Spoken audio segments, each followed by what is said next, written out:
અહીંથી જે કાંઈ વાત કરી છે ને, મારે ધ્યાન દોરવું છે કે રાજ્યની ભારતીય જનતા પાર્ટીની સરકાર, વડાપ્રધાન નરેન્દ્રભાઈ મોદીની ભાજપની સરકાર, એ ભૂતકાળમાં પણ આપણું ગામડું થરથર ઝૂતું હતું ને ત્યારે લુખાઓને દરમાં નાખવાનું કામ એ ભાજપની સરકારે કર્યું છે. સૌરાષ્ટ્રને આઝાદ કરવાનું કામ થયું હોય તો માત્ર ને માત્ર ભારતીય જનતા. તમે એનું બધા ગામડામાં રહ્યા છે એ ખબર છે સાહેબ. હજી પણ હવે તો ભૂપેન્દ્રભાઈ દાદાના નામે ઓળખાય છે. દાદાનું બુલડોઝર પણ ફરી રહ્યું છે.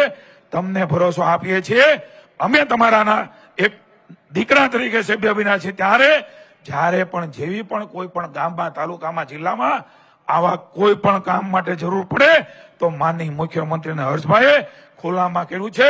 કોઈથી ડરવાની જરૂર નથી. હવે સરકાર એ લોકોની સરકાર છે.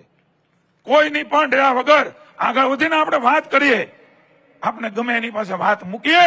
સરકાર તૈયાર છે, લોકો માટે તૈયાર છે. શ્રેષ્ઠ ભારતના નિર્માણમાં ગુજરાત આગળ વધે.